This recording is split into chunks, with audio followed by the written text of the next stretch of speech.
ನಮ್ಮ ಭೂಮಿ ಒಂದು ಅಪರೂಪದ ರತ್ನ.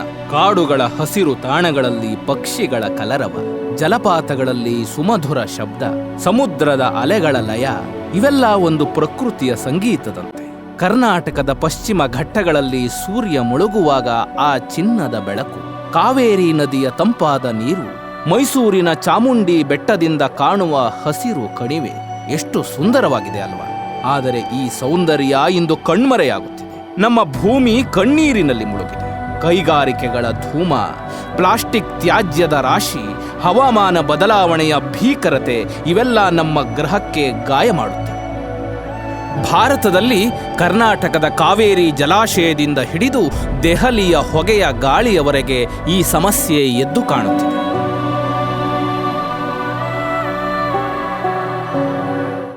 ಆದರೆ ಒಂದು ಆಶಾಕಿರಣ ಇದೆ, ಅದು ಪರಿಸರ ತಂತ್ರಜ್ಞಾನ. ಇದು ಒಂದು ಆವಿಷ್ಕಾರ ಮಾತ್ರವಲ್ಲ, ಭೂಮಿಯ ಭವಿಷ್ಯವನ್ನು ರಕ್ಷಿಸುವ ಒಂದು ಶಕ್ತಿ. ಇದು ಏನು, ಹೇಗೆ ಕೆಲಸ ಮಾಡುತ್ತದೆ, ನಮ್ಮ ಭೂಮಿಯನ್ನ ಹೇಗೆ ಉಳಿಸಬಹುದು? ಒಟ್ಟಿಗೆ ತಿಳಿಯೋಣ, ಒಟ್ಟಿಗೆ ಕಾಳಜಿ ವಹಿಸೋಣ.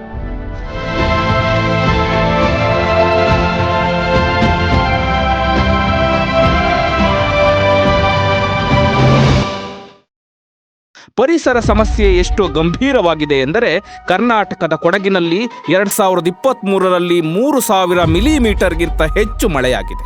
ಪ್ರವಾಹದಿಂದ 50,000ಕ್ಕೂ ಹೆಚ್ಚು ಜನರು ಸ್ಥಳಾಂತರಗೊಂಡಿದ್ದಾರೆ.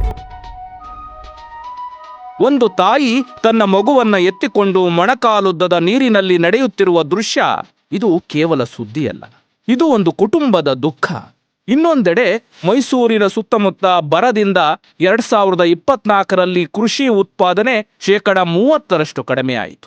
ರೈತರು ತಮ್ಮ ಬೆಳೆ ಕಳೆದುಕೊಂಡು ಕಣ್ಣೀರು ಸುರಿಸುತ್ತಿದ್ದಾರೆ.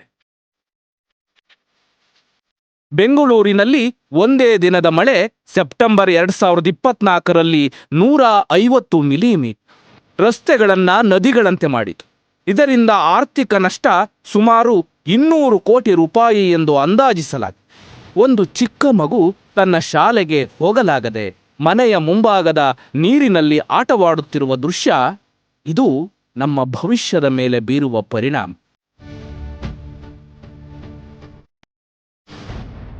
ಗಾಳಿಯ ಮಾಲಿನ್ಯವಂತೂ ಒಂದು ಮೌನ ಹಂತಕ.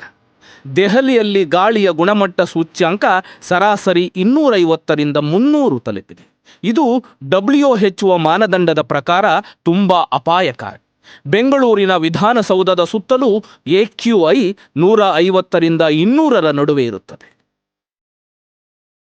ಒಬ್ಬ ಮುದುಕಿ ತನ್ನ ಮೊಮ್ಮಗನಿಗೆ ಮಾಸ್ಕ್ ಹಾಕಿಸುತ್ತಾ, ನಾನು ಇಂತಹ ಗಾಳಿಯನ್ನ ಎಂದೂ ನೋಡಿರಲಿಲ್ಲ ಎಂದು ಹೇಳುವ ದೃಶ್ಯ, ಇದು ನಮ್ಮ ಆರೋಗ್ಯದ ಮೇಲಿನ ದಾಳಿ. ಪ್ರಪಂಚದಾದ್ಯಂತ ಪ್ಲಾಸ್ಟಿಕ್ ತ್ಯಾಜ್ಯ ಒಂದು ಬೆದರಿಕೆಯಾಗಿ ಬೆಳೆಯುತ್ತಿದೆ. ಪ್ರತಿ ವರ್ಷ 300 ಮಿಲಿಯನ್ ಟನ್ಗಿಂತ ಹೆಚ್ಚು ಪ್ಲಾಸ್ಟಿಕ್ ಉತ್ಪಾದನೆಯಾಗುತ್ತದೆ. ಇದರಲ್ಲಿ 8 ಮಿಲಿಯನ್ ಟನ್ ಸಮುದ್ರಕ್ಕೆ ಹೋಗುತ್ತದೆ. ಪ್ರತಿ ನಿಮಿಷಕ್ಕೆ ಒಂದು ಟ್ರಕ್ ತ್ಯಾಜ್ಯ ಸಮುದ್ರಕ್ಕೆ ಎಸೆದಂತೆ. ಒಂದು ಆಮೆ ಪ್ಲಾಸ್ಟಿಕ್ ತಿಂದು ಉಸಿರುಗಟ್ಟಿ ಸಾಯುವ ದೃಶ್ಯ, ಇದು ನಮ್ಮ ಜೀವ ವೈವಿಧ್ಯದ ಮೇಲಿನ ದಾಳಿ. ಹವಾಮಾನ ಬದಲಾವಣೆಯಿಂದ ಭೂಮಿಯ ಸರಾಸರಿ ತಾಪಮಾನ 1.1 ಡಿಗ್ರಿ ಸೆಲ್ಸಿಯಸ್ ಏರಿದೆ ಮತ್ತು 2030ರ ವೇಳೆಗೆ ಇದು 1.5 ಡಿಗ್ರಿಗೆ ತಲುಪಬಹುದು ಎಂದು ವಿಜ್ಞಾನಿಗಳು ಎಚ್ಚರಿಸುತ್ತಾರೆ. ಇದರಿಂದ ಚಂಡಮಾರುತಗಳು, ಶಾಖದ ಅಲೆಗಳು, ಹಿಮನದಿಗಳ ಕರಗುವಿಕೆ ಮತ್ತು ಜೀವ ವೈವಿಧ್ಯದಲ್ಲಿ 20% ಜಾತಿಗಳ ನಾಶ ಆಗುತ್ತಿದೆ.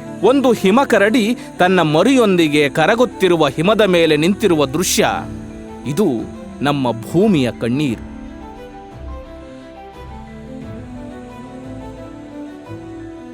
ಇದು ಕೇವಲ ಸಂಖ್ಯೆಗಳ ಸಮಸ್ಯೆಯಲ್ಲ, ಇದು ನಮ್ಮ ಜೀವನದ, ನಮ್ಮ ಮಕ್ಕಳ ಭವಿಷ್ಯದ ಪ್ರಶ್ನೆ. ಆದರೆ ಈ ಎಲ್ಲ ಸಂಕಟಗಳ ಮಧ್ಯೆ ಒಂದು ಆಶಾಕಿರಣ ಇದೆ, ಪರಿಸರ ತಂತ್ರಜ್ಞಾನ. ಇದು ವಿಜ್ಞಾನ ಮತ್ತು ಎಂಜಿನಿಯರಿಂಗ್ನ ಸಂಯೋಜನೆಯಾಗಿ ಮಾಲಿನ್ಯ ತಡೆಗಟ್ಟುವ, ಸಂಪನ್ಮೂಲಗಳನ್ನು ಸಮರ್ಥವಾಗಿ ಬಳಸುವ ಮತ್ತು ಪರಿಸರವನ್ನು ಸಂರಕ್ಷಿಸುವ ಗುರಿಯನ್ನು ಹೊಂದಿದೆ. ಮೊದಲ ಉದಾಹರಣೆ ನವೀಕರಿಸಬಹುದಾದ ಶಕ್ತಿ. ಭಾರತದಲ್ಲಿ ಸೌರಶಕ್ತಿ ಉತ್ಪಾದನೆ 2015ರಲ್ಲಿ ಕೇವಲ 4 ಗಿಗಾವ್ಯಾಟ್ ಆಗಿತ್ತು. ಆದರೆ 2025ರಲ್ಲಿ ಇದು 100 ಗಿಗಾವ್ಯಾಟ್ ದಾಟಿದೆ. ರಾಜಸ್ಥಾನದ ಭಾದ್ಲಾ ಸೌರ ಉದ್ಯಾನವು 2255 ಮೆಗಾವ್ಯಾಟ್ ಸಾಮರ್ಥ್ಯದೊಂದಿಗೆ ಜಗತ್ತಿನ ಅತಿದೊಡ್ಡ ಸೌರ ಫಾರ್ಮ್ಗಳಲ್ಲಿ ಒಂದು. ಇದು ಒಂದು ದಿನದಲ್ಲಿ 5 ಮಿಲಿಯನ್ ಯೂನಿಟ್ಗಿಂತ ಹೆಚ್ಚು ವಿದ್ಯುತ್ ಉತ್ಪಾದಿಸುತ್ತದೆ. ಒಬ್ಬ ರೈತ ತನ್ನ ಮನೆಯ ಮೇಲೆ ಸೌರ ಫಲಕ ಹಾಕಿಸಿ, ಈಗ ನನ್ನ ಮಕ್ಕಳಿಗೆ ಬೆಳಕಿನ ಚಿಂತೆ ಇಲ್ಲ ಎಂದು ಹೇಳುವ ದೃಶ್ಯ, ಇದು ಒಂದು ಹೊಸ ಆರಂಭ.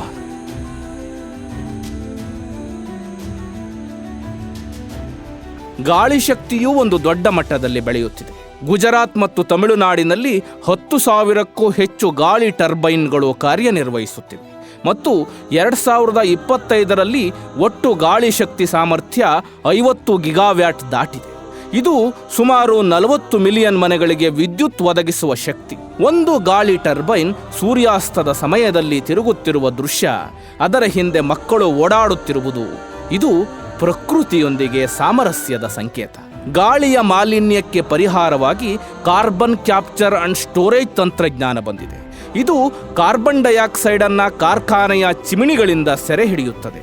ಪ್ರತಿ ಟನ್ CO2ಗೆ ಸುಮಾರು $100 ವೆಚ್ಚದಲ್ಲಿ ಮತ್ತು ಭೂಮಿಯೊಳಗಿನ ಸೀಳುಗಳಲ್ಲಿ ಸಂಗ್ರಹಿಸುತ್ತದೆ.